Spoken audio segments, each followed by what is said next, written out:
दोस्तों, भगवान विष्णु और भगवान शिव हमारे प्रमुख देवता हैं। वे दोनों ही संपूर्ण हैं और सर्वशक्तिमान हैं।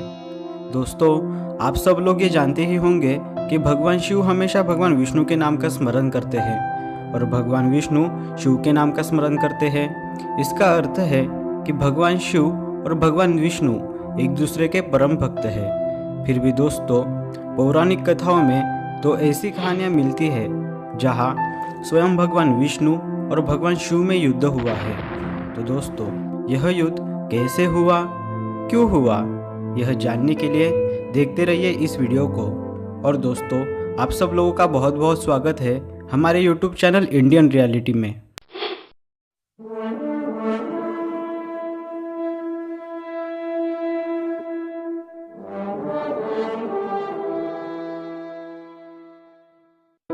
हमारे पिछले एपिसोड में हमने बताया था कि भगवान शिव का जन्म कैसे हुआ।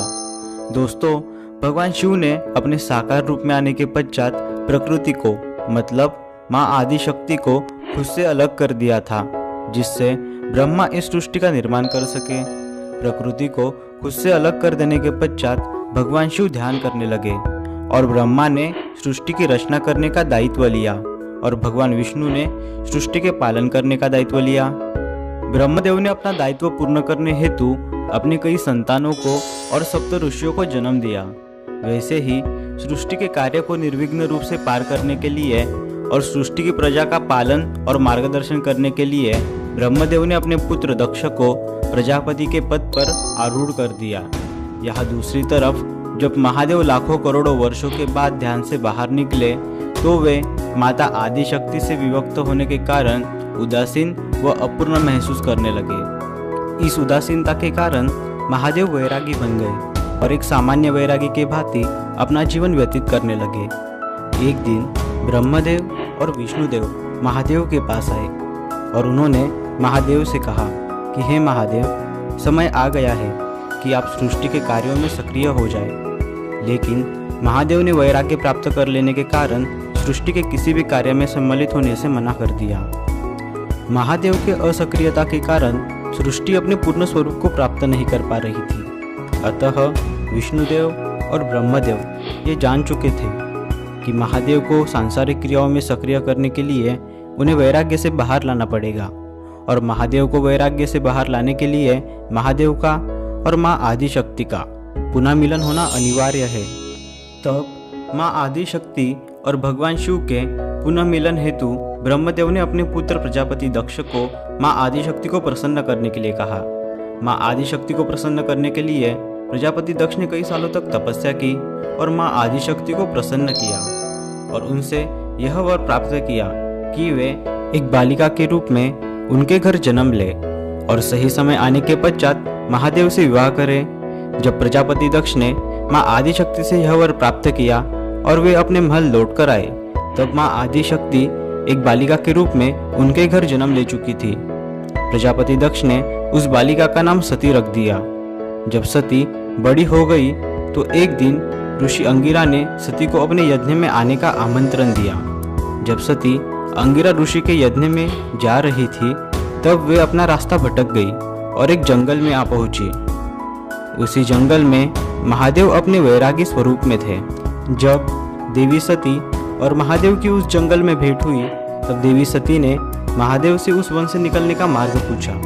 महादेव ने देवी सती को वहां से निकलने का मार्ग बताया और देवी सती उस वन से चली गई।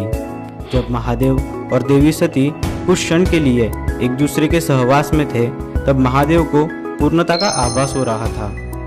तब ब्रह्मदेव और विष्णुदेव महादेव के सामने प्रकट हुए और उन्होंने महादेव से कहा कि वे देवी सती से विवाह बंधन में बंध जाए, लेकिन वैरागी महादेव ने विवाह करने से मना कर दिया।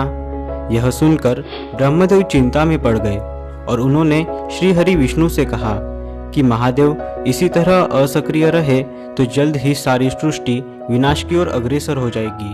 अतः आप ही इस समस्या का समाधान करें। भगवान विष्णु ये समझ चुके थे कि वैराग्य प्राप्त कर लेने के कारण महादेव ने अपने सारे भाव को मन में ही दबा लिया है और वे सृष्टि में असक्रिय हो गए हैं। अगर महादेव को सृष्टि में सक्रिय करना है तो उनके मन में दबे सारे भाव को स्वतंत्र करना पड़ेगा। यह सोचकर विष्णुदेव ने अपनी लीला आरंभ कर दी और विष्णुदेव ने अपने वाहन गरुड़ को यह आदेश दिया कि वे इस पृथ्वी के सारे सर्पों का अंत कर दे। श्री हरि विष्णु का आदेश पाते ही गरुड़ ने सर्पलोक पर हमला कर दिया और गरुड़ सारे सर्पों को मारने लगा। सर्पों का राजा वासुकी महादेव का परम भक्त था। इस कारण वासुकी महादेव के पास गया और प्राण रक्षा करने की प्रार्थना करने लगा। गरुड़ अकारण ही सर्पों को मार रहा है, यह देखकर महादेव क्रोधित हो गए और युद्ध क्षेत्र में आ गए और उन्होंने गरुड़ से कहा कि तुम सर्पों को मारना बंद कर दो, अन्यथा तुम्हें मेरे क्रोध का सामना करना पड़ेगा। यह सुनकर गरुड़ ने महादेव से कहा कि सर्पों को मारने का आदेश मुझे मेरे प्रभु श्री हरि विष्णु ने दिया है, इस कारण मैं किसी भी हाल में उनका आदेश टाल नहीं सकता, भले ही इसके लिए मुझे आपके क्रोध का सामना ही क्यों न करना पड़े।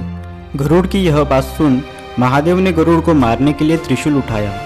तभी विष्णुदेव महादेव और गरुड़ के बीच प्रकट हुए और उन्होंने महादेव से कहा कि गरुड़ मेरा भक्त है और मैं मेरे भक्त को आपके क्रोध का सामना कैसे करने दूं? अगर आपको गरुड़ के पास पहुंचना है तो पहले मुझसे युद्ध करना पड़ेगा। विष्णुदेव की यह बात सुनकर महादेव अति क्रोधित हो गए और उनका और विष्णुदेव का युद्ध शुरू हो गया। महादेव और विष्णुदेव अलग अलग शस्त्र अस्त्र से एक दूसरे पे प्रहार करने लगे। महादेव की प्रचंड ऊर्जा के कारण विष्णुदेव की गदा उनके हाथ से छूटकर नीचे गिर गई। तब विष्णुदेव ने सोचा कि यह युद्ध ऐसे ही चलता रहा तो अनादिकाल तक चलता ही रहेगा। इस कारण विष्णुदेव ने सीधे महादेव के कंठ पर मतलब गले पर वार किया और महादेव का कंठ हाथ में पकड़ लिया।